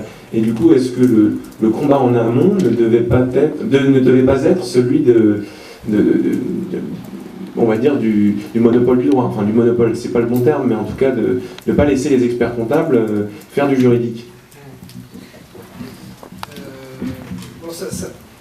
Je pense que nous, on n'est pas attachés à notre monopole, à la différence de ce qu'on dit. Nos organes de la profession le sont, mais ils défendent un modèle, et donc c'est leur rôle, ils sont élus pour ça. Mais je ne suis pas moi représentant l'ordre des avocats, hein, je ne suis pas à l'ordre des avocats. Donc on n'est pas particulièrement attaché à ce monopole. Simplement, et d'ailleurs on se rend bien compte que lorsque on a tenté de le faire valoir, à chaque fois les choses se sont retournées contre nous, et les experts comptables ont assez largement gagné le débat contre les avocats, ne serait-ce que parce qu'à l'époque on disait que les experts comptables étaient beaucoup plus modernes que les avocats, ce qui était probablement vrai. Donc on a besoin de se moderniser. Il faut probablement qu'on revalorise la nature de nos prestations, c'est-à-dire qu'on réfléchisse sur ce qui fait la valeur de notre service, parce qu'effectivement le monopole, c'est évidemment, de ce point de vue-là, c'est que vous vendez tout. C'est-à-dire tout ce que vous avez à faire dans le droit, vous le vendez. Et donc évidemment, ça ne régule plus du tout notre profession par la qualité. Donc le monopole, c'est ça le danger. Donc là-dessus, la réflexion, il faut évidemment qu'on l'ait, que les experts comptables font par ailleurs un métier qui est extrêmement utile. Il ne faut pas qu'ils fassent de droit, parce que quand ils en font, en général, ça se passe mal. Et je veux quand même souligner juste une chose, c'est que la prestation juridique, c'est une prestation qui lorsqu'elle est trop mécanisée, elle peut parfois aussi faire du dégât. C'est-à-dire que vous pouvez avoir des consultations qui, faites à un moment donné, peuvent 5 ans, 10 ans ou 15 ans plus tard, avoir des effets extrêmement importants. Donc c'est peut-être que là, vous voyez, l'intervention des avocats avec lesquels vous travaillez, ça je le sens bien, et ça c'est pour essayer de faire toucher du doigt à cet auditoire ce qui est très compliqué, c'est-à-dire que je pense que quand on dit ce qu'est la valeur ajoutée, les gens qui sont en face de nous ne nous comprennent pas. Ils ne savent pas ce que ça veut dire concrètement. C'est quoi ce que vous ajoutez à un contrat? Et ça, aucun d'entre nous n'a été en mesure de le qualifier. Et bien, je pense que l'expérience, c'est de réussir à anticiper les suites de ce que pourrait avoir votre conseil, et aussi d'essayer de faire du droit économique, c'est-à-dire votre plus-value, c'est de réussir à faire un meilleur contrat que votre voisin, et ça c'est de l'individualisation. Et ça c'est du droit économique, du droit concurrentiel, et c'est ça qui est intéressant, aussi. J'ai vu que quelqu'un voulait intervenir dans le public, donc il y a même plusieurs personnes, donc il va falloir se lever et parler fort. Bonjour, merci beaucoup pour ce débat intéressant.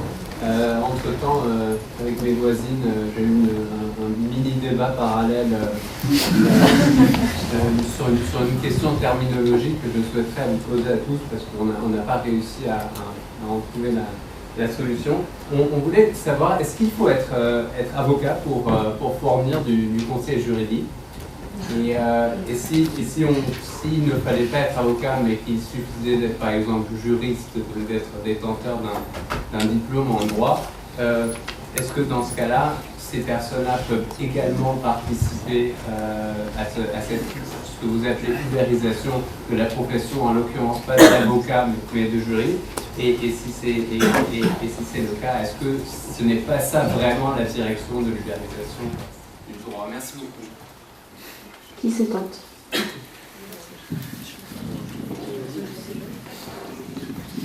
Juste alors, c'est vrai que le thème de la soirée, c'est l'ubérisation. Je tiens quand même à préciser que ubérisation, c'est pas très bien choisi, en l'occurrence ce soir pour les intervenants qui sont présents, parce que on n'est pas en train de remplacer les chauffeurs de taxi par d'autres chauffeurs qui ont le permis B. L'idée, c'est justement de ne pas remplacer les avocats, mais plus de reconnaître leur valeur ajoutée. Pour moi, l'ubérisation, c'est tout simplement dire non au taxi, vive les gens qui ont un permis B, et qui passent d'ailleurs même pas un concours pour certains, enfin un examen. Dans certains cas, c'est juste des heures de formation, auxquelles ils ne sont pas obligés d'être présents d'ailleurs. Donc voilà, après sur la problématique de conseil juridique, il me semble avoir l'article qui correspond à ta demande, pour avoir moi-même posé la question à un docteur en droit, et qui m'a dit qu'effectivement une licence suffirait. Alors je ne sais pas comment est-ce qu'on encadre cette prestation, en tout cas la rédaction d'actes, elle, est permise pour des gens qui ont une licence en droit. Et j'étais choqué de l'entendre. Je relirai parce qu'effectivement dans mon cas je n'étais pas concerné, je regardais plutôt pour mes concurrents, mais en l'occurrence effectivement peut-être que ça doit être plus compliqué que ça. Oui, non, vous n'avez pas le droit de faire du conseil juridique si vous n'êtes pas avocat en dehors des cas dérogatoires où c'est autorisé. C'est ça la règle. Et la loi de 71, elle n'a pas été modifiée à ce stade. Donc ça, c'est le principe. Les dérogations, il y en a un certain nombre, il y en a beaucoup. Si vous êtes délégué syndical dans une entreprise, vous pouvez faire du droit et conseiller un salarié. C'est autorisé, mais il y a un texte pour ça. Si vous êtes dans une association, effectivement, et évidemment, ensuite, il y a tous les métiers de juriste d'entreprise qui prestent des prestations juridiques dans l'environnement qui est leur entreprise. D'accord ? Donc voilà, mais c'est dans leur entreprise, l'avocat, c'est à l'extérieur, vers l'entreprise, ou dans un marché qui est ouvert. Et donc ça, c'est ça qu'on appelle encore le monopole de la profession d'avocat. Et c'est vrai que les frontières ne sont pas évidentes du tout à dresser lorsqu'on voit ça de l'extérieur, d'autant que la frontière tombera entre les juristes d'entreprise et les avocats. Tant observer que l'avocat, je dirais conservateur que je suis, y est totalement favorable. C'est-à-dire que moi je pense que le juriste d'entreprise demain doit avoir ce statut d'avocat. Pourquoi ? C'est parce que sinon nos juristes d'entreprise en France auront les plus grandes difficultés à exister sur le marché. Ils ont besoin d'avoir un certain nombre de garanties que leur offre le statut d'avocat ou un statut assimilé. Donc les choses évolueront là-dessus et la frontière entre l'avocat et le juriste d'entreprise tombera inévitablement à un moment donné. Alors, il me semble qu'il y avait d'autres interventions du public. Les deux. Mademoiselle. Non, c'est vous, mademoiselle. Vous, là, juste là. Pardon. Alors, je voulais revenir sur la question de ce fameux prêt à taux zéro qui a fait débat.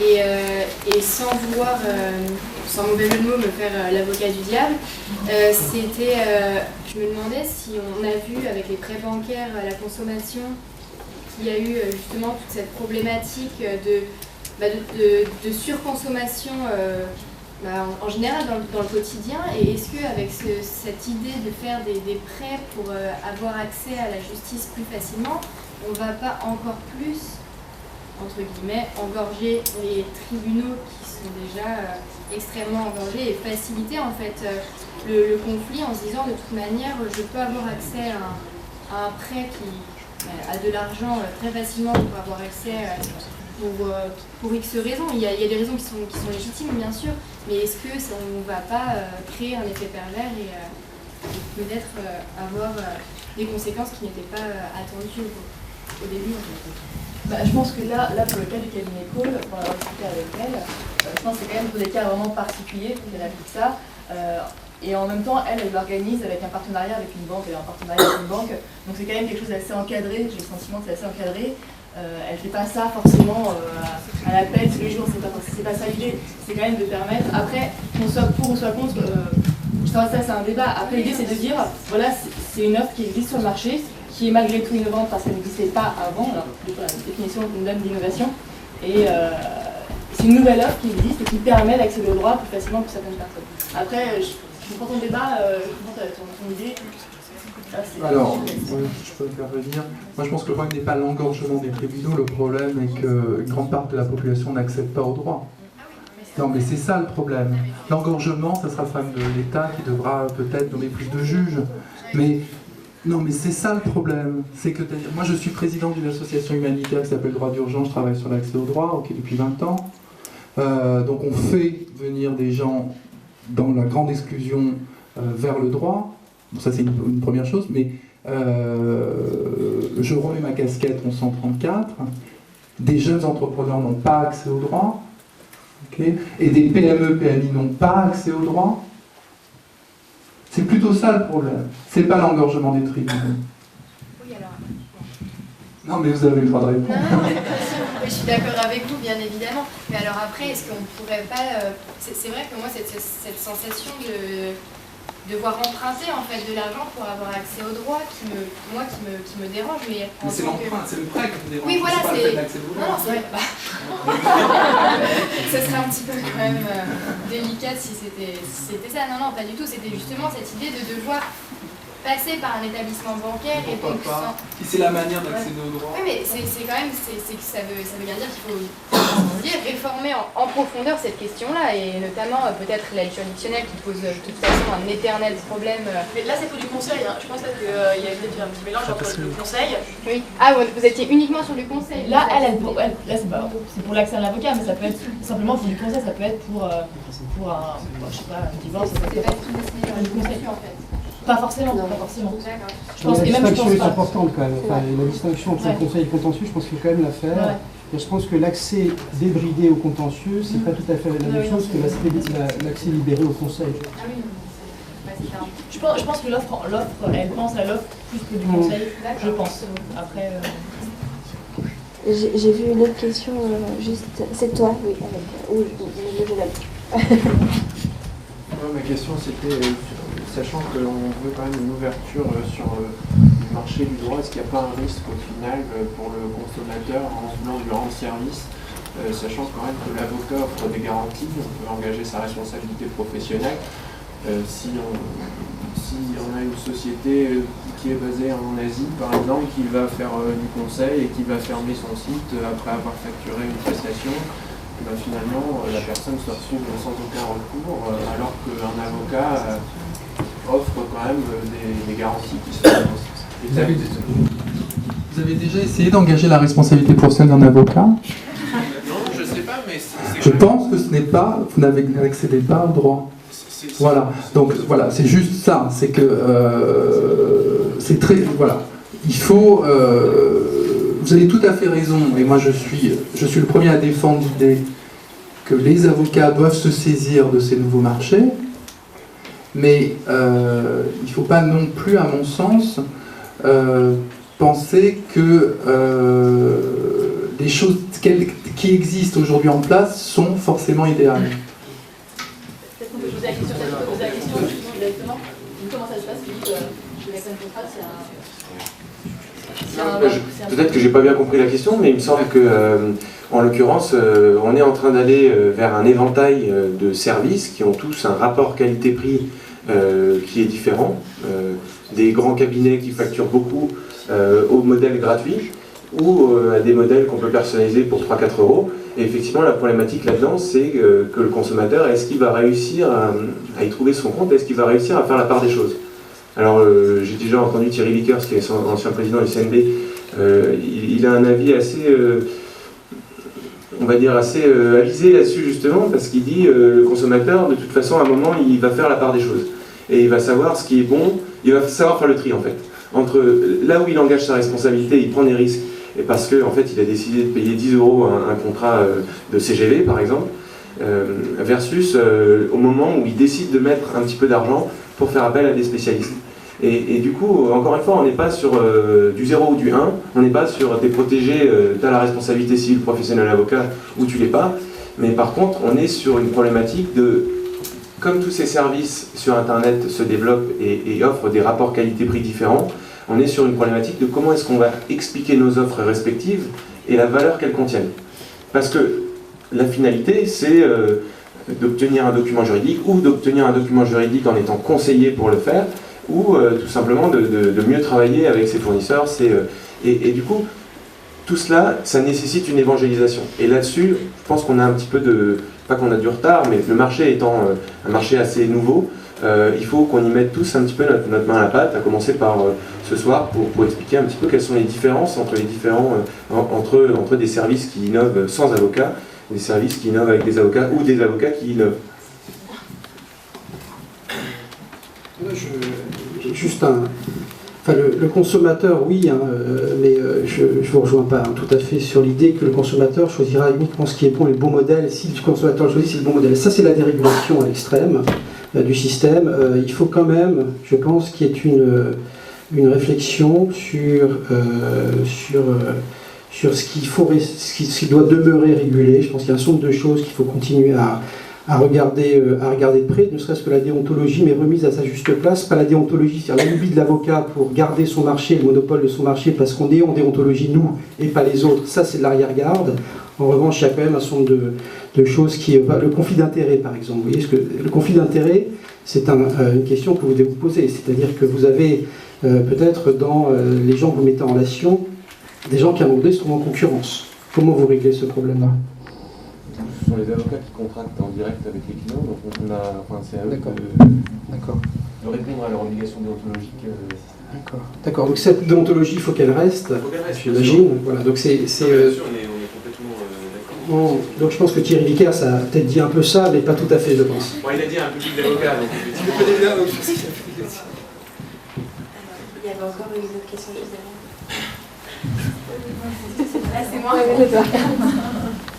Alors, donc, tout à l'heure, vous parliez justement de la peur que pouvaient avoir certains futurs avocats, en tout cas étudiants. Moi, je partage totalement votre avis. C'est une des raisons pour lesquelles je suis venue, parce que la première chose à laquelle j'ai pensé, c'est s'il y a ce genre de start-up qui monte en ce moment, qu'est-ce qu'on va devenir? Et en même temps, on a du mal à leur en vouloir parce que finalement, l'idée est géniale, parce que si ces startups montent en puissance en ce moment, c'est parce que le client en a réellement besoin. Et qu'aujourd'hui, voilà, on a envie de passer à des services plus ou moins... Vous savez, la crainte que vous pouvez avoir par rapport à l'accès à la profession d'avocat, elle n'a pour moi pas directement de rapport avec ces startups, elle est bien antérieure. C'est-à-dire que si vous n'aviez pas ces startups-là, aujourd'hui, vous poseriez la question de savoir si je fais aujourd'hui du droit de la famille à titre individuel. Et je vous le déconseillerais. Parce que c'est un domaine dans lequel il est extrêmement difficile de vivre. Ou si vous voulez faire du pénal à titre individuel, je vous le déconseillerais aussi si j'étais un de vos proches. Donc je dirais que d'une certaine manière, ces startups sont plutôt un levier de développement pour ces activités. Donc pour le futur avocat que vous serez, je pense que c'est plutôt de nature, pour moi, positive. Vous voyez ce que je veux dire? Donc du coup, cette inquiétude, je pense qu'elle est plutôt liée à la profession d'avocat qui a été, je dirais, qui a eu beaucoup de mal à se réformer, mais depuis bien plus longtemps. Et donc, ces startups, elles peuvent bénéficier d'un centre de confrères qui en ont besoin. Et tout à l'heure, justement, on parlait de la valeur ajoutée que pouvaient avoir les avocats face à ces startups. Mais vous pensez, mais d'ailleurs, vous, je pense que vous travaillez votre concept à vous, qui fait que vous différenciez de vos concurrents et que vous travaillez avec des avocats. Mais vous pensez donc à court terme, oui, on se considère comme cousin, mais à long terme, vous pensez pas que justement le cousin peut donner un peu trop de coups de pied et faire les judos à la grand-mère pour rappeler tout l'argent? Parce que justement, peut-être que vous aussi, vous allez avoir cette valeur ajoutée en plus. Parce que la valeur ajoutée, vous en parliez, pour moi, c'est l'avocat qui connaît les trucs et astuces, qui sait anticiper, etc. Mais que va-t-il advenir le jour où Captain Contrat aura tout ça? Peut-être qu'il aura une base de données avec justement les trucs et astuces qu'il va prendre des avocats avec qui il travaille. Et que, donc oui, sur du court terme, on n'a pas de risque, mais sur du long terme, on ne sait pas finalement. Et alors, on prendrait encore une fois le marché des avocats, encore plus que c'est déjà le cas. Historiquement, nous, on a quand même essayé de rencontrer les instances des avocats quand on a voulu lancer le projet. C'est-à-dire qu'on leur a dit, on pense qu'on a un truc à faire ensemble, rencontrons-nous. On n'a jamais eu de réponse. Donc on s'est dit, ok, bon, on pense qu'on a quand même un truc à faire avec eux, mais on va le faire de notre côté, toujours en travaillant avec des avocats, mais bon, tant pis, on les rencontrera plus tard. Une mise en demeure plus tard, on a eu le privilège de les rencontrer.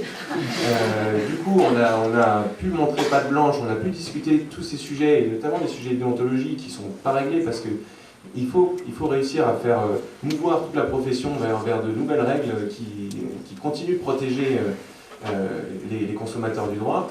Mais nous, ce qu'on envisage plutôt, c'est un rapprochement progressif vers les différents organes des avocats. Parce qu'on pense qu'on a une valeur ajoutée dans la façon de communiquer sur Internet, dans la façon d'apporter des nouvelles technologies aux avocats, dans la façon de finalement réinventer un petit peu leur métier pour une partie du marché, encore une fois, peut-être pas pour... on n'a pas la prétention de s'adresser à tout le monde.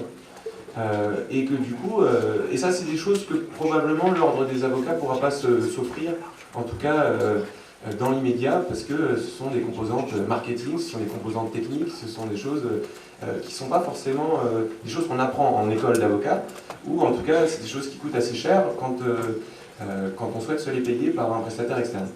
Donc je pense qu'il y a plutôt quelque chose d'intelligent à trouver sous la forme d'un partenariat ou sous la forme de groupes de réflexion avec les instances pour rapprocher plutôt que de dire qu'on va piquer l'argent de poche de la grand-mère. Moi, j'ai pas du tout l'intention de me faire manger, hein. Donc tout cru ou pas tout cru. Donc c'est justement pourquoi j'agis. Voilà, donc si on a peur, c'est très bien parce que c'est une force vive, mais il faut réagir.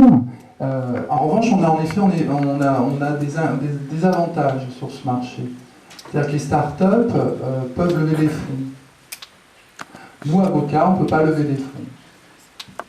Alors la loi Macron a un peu réformé notre statut, mais on ne peut pas lever des fonds. Donc on a un désavantage économique, concurrentiel.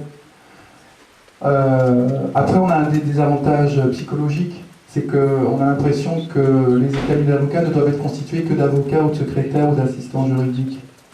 Alors qu'aujourd'hui, les cabinets d'avocats doivent être constitués de développeurs, de designers, de marketeurs. Voilà. Et ça, c'est notre désavantage structurel et notre désavantage intellectuel. C'est là qu'il faut, et vous qui entrez dans la profession, il ne faut pas y entrer comme moi j'y suis entré il y a 20 ans. Il faut y rentrer armé. Voilà. Donc si vous n'êtes pas geek, eh bien, il va falloir intégrer l'idée qu'il va falloir que vous travaillez avec un geek. Et c'est pour ça qu'il y a une belle profession qui se développe, c'est les legal tech, c'est-à-dire c'est les développeurs qui deviennent avocats. Incroyable, cette génération d'ingénieurs qui veulent faire du droit. Et je pense qu'on a plutôt, nous juristes, simples juristes, à se méfier de cette nouvelle génération qui fait du droit et du logiciel. C'est plutôt là qu'il faut aller regarder où est notre risque. Je vais prendre deux dernières questions, puisqu'après on va... Alors je vais prendre celui tout au fond, parce qu'il est tout au fond. Alors, il va falloir parler très fort par contre. En fait, cette peur dont vous parlez, je voudrais dire qu'en tant que jeune juriste qui aborde cette profession, on a toujours appris que c'était une profession très vivante et qui accompagnait le monde économique. Et je ne vois pas pourquoi ça devrait rester une profession sclérosée, qui campe sur ses acquis, et qu'au contraire, ça doit partir vers de nouvelles choses, des innovations comme ces messieurs l'ont très bien fait remarquer, et qu'au contraire, on est très enthousiastes, nous, aujourd'hui, d'aller vers ces nouvelles choses, d'aller vers ces nouvelles innovations, de construire un nouveau métier, parce qu'aujourd'hui, le métier tel qu'il existe, il répond plus à nos attentes, parce qu'on a soit les grands cabinets rentrés dans un système qui ressemble plus au salariat, soit exercer en tant qu'indépendant complètement perdu. Donc je pense qu'au contraire, marier les nouvelles évolutions technologiques avec le métier d'avocat, c'est quelque chose de très excitant. Je suis désolé, c'est pas vraiment une question. Peut-être qu'il y en a deux autres. Je pense que tout le monde s'accordera sur ce que vous venez de dire et sur le fait que c'est en s'alliant avec les nouvelles technologies que l'avocat pourra encore augmenter son marché. Parce qu'au final, c'est ça la question. Si je peux juste me permettre de commenter un petit peu, parce que je ne suis pas avocat, donc je vais pouvoir commenter un petit peu la profession. On est quand même en présence de deux avocats qui sont très modernes dans leur... Enfin, je me permets modestement de porter un jugement là-dessus, puisque j'ai rencontré beaucoup d'avocats pour leur parler d'innovation dans le juridique, et ils n'ont pas tous la même acceptation et la même vision sur la façon dont la profession doit évoluer. Et donc, si c'est la première fois que vous posez des questions, ou vous assistez à une conférence sur ce sujet, je pense qu'il faut noter que on fait preuve d'une belle hauteur de vue sur la façon dont la profession doit évoluer. Et voilà. En tout cas, je voulais vous remercier pour vos interventions, puisque j'ai trouvé ça hyper intéressant. Et alors, la dernière.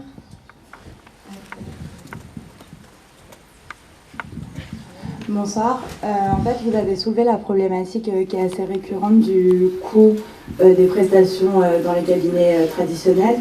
Et donc, du coup, je me posais la question de savoir comment ça se passait au niveau de la rémunération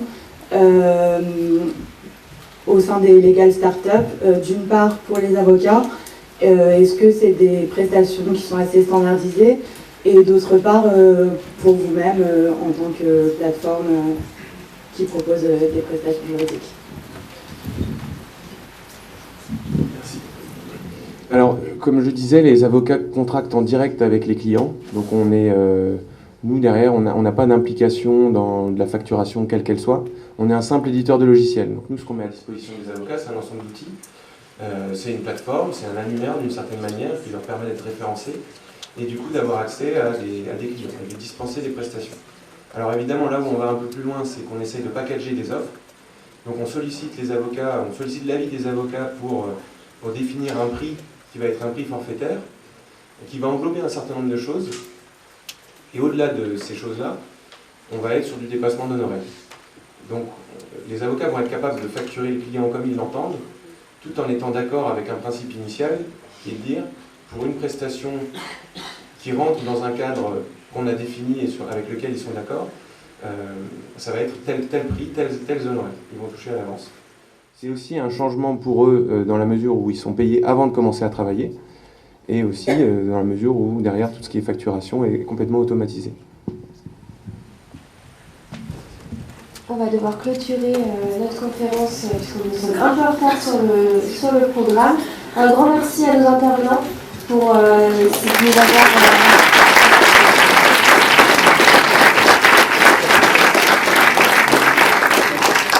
nous avoir éclairé sur la problématique, parce que c'est vrai qu'on avait 4 intervenants très intéressants au niveau de ce débat, un grand cabinet, un cabinet d'évaluateurs et un start-upper ainsi qu'une journaliste. Merci aussi au MBA d'Assas et à Regard étudiant ainsi que le Petit Juriste qui se sont mis là pour organiser cette conférence et pour vous accueillir ce soir. Donc merci de votre présence et à bientôt.